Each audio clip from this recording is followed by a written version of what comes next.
Mr. Miller, it's nice to talk to you again. And this year at the North Sea, you bring on a very special group, an all-star group, a super band. You can give it many names. You've been playing around with that idea for some time, I've understood. Could you tell us a little more about that? Well, I always like putting together different situations with musicians that you might not expect. Like I had on my album once, I had a song with Wayne Shorter and David Sanborn on it. Two people that you might not expect to ever hear together. But the really great musicians always seem to be able to find a common language to speak in. And I thought that this summer it was time to do something different. I started thinking about the musicians that I would like to put together in a group, and I figured, why don't I aim for the sky, and everyone ended up saying, sure, we'd love to do it. So that's how it happened. What happened the first time you were all together at rehearsal? Well, the first time we were all together, each guy has played with one or two of the other guys in the group, but no one had ever, we hadn't all played together at the same time. So we were kind of feeling each other out, but as soon as we started playing, the hard part was before we started playing. The hard part was, how were you? And let's plug our amps in and stuff. Once we started playing, it was easy, because everyone fell right into it. It's actually fun, and it got everybody excited for what the thing could be. So, looking forward to it. Was there a certain logic at that time that before didn't exist? Well, yeah, which is why we got together initially, just for one day. Eric was in New York because of the Grammys. So the next day, we got together, and we weren't sure what it should be. We just knew that we wanted to do this. But once we played, and we realized that we had a lot in common, particularly when it came to the blues. Everybody loved the blues, and we started playing a couple of blues, and we realized, oh, this is going to be really nice, So I think everybody's excited now about it. What's the repertoire, and how did you pick it?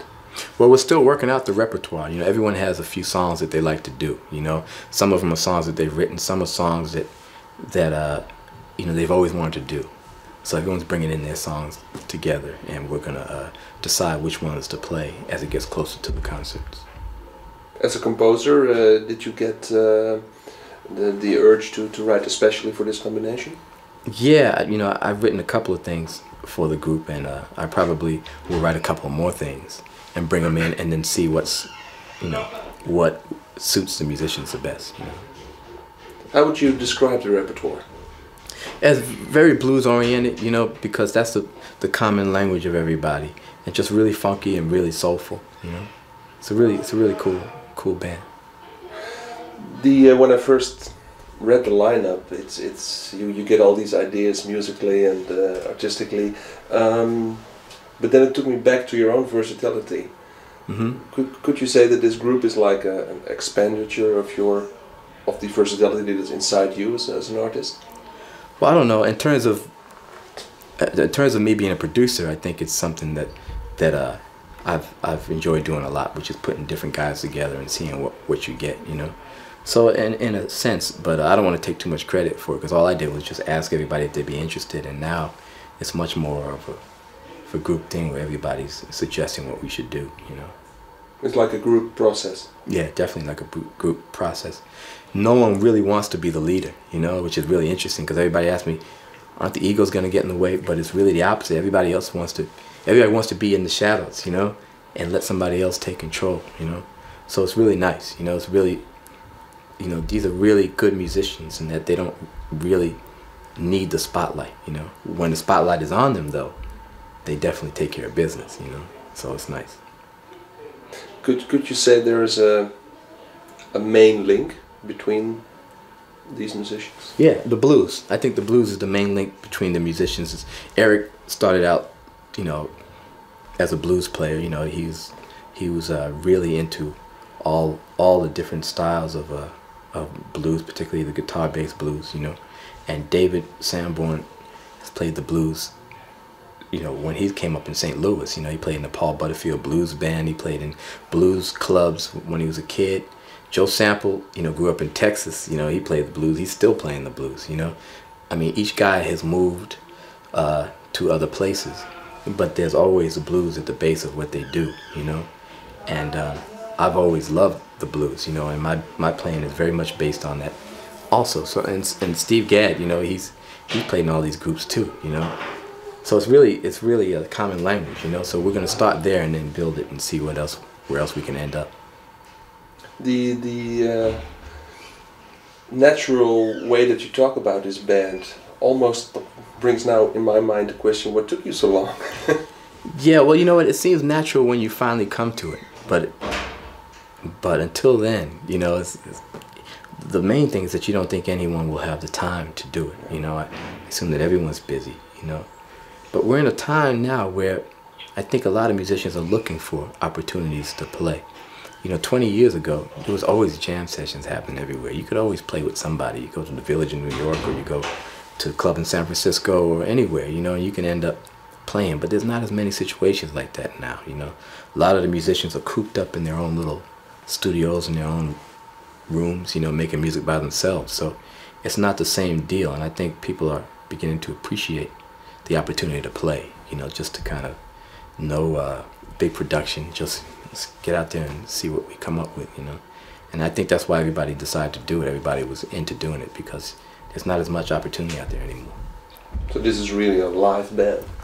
Oh yeah, this is definitely a live band, you know, and we thought about maybe adding some other players to augment it, and then basically came to the conclusion, no, we should just leave it with the main guys and leave it bare and see what we get. You know? Yeah, because it's a very tight and traditional lineup. Right, exactly. Guitar, bass, drums, sax, you know, and piano, you know. So just the basic instruments, you know, just playing real music, you know.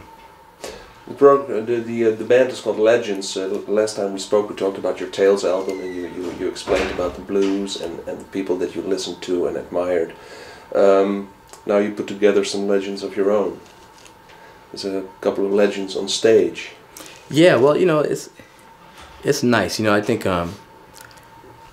most of the guys feel uncomfortable with the name Legends, you know, because it kind of is saying, you know, who do we think we are, you know? But I think the name goes further than that, you know, and I think it, especially with the music that we're going to be playing, I mean, there's just so many stories, you know, that each of those musicians tells, you know. I mean, half the fun is just being with each of those guys and listening to the stories they tell. I mean, you know, Joe Sample tells stories about down south, and I actually made him say the story that he told me most often. I made him say it on my album. Just say this. Tell me that same story about, you know, playing in the bands and the bars, you know. And Eric Clapton will tell you stories, man. And he's, you know, talking about guys like Jimi Hendrix, like, oh yeah, and then Jimmy says, Jimi Hendrix you talking about? Yeah, Jimi Hendrix, you know, he's telling a story, you're going, oh my goodness, man. You know, Sanborn will do the same thing, talking about Woodstock, and, you know, and I'm just sitting there like a little kid going, wow, man, you know. So, I mean, all those stories, you know, are about legendary people and legendary places and legendary times. So, you know, it says a lot more, you know. So, I think it's appropriate, even though Sanborn heard the name and said, oh no, I don't want to call it the Legends, you know. So if you see another name, by the time we get to North Sea, you'll know what happened, you know. Sanborn put his foot down. Well, but based on that, I have maybe a bit an off-the-wall question.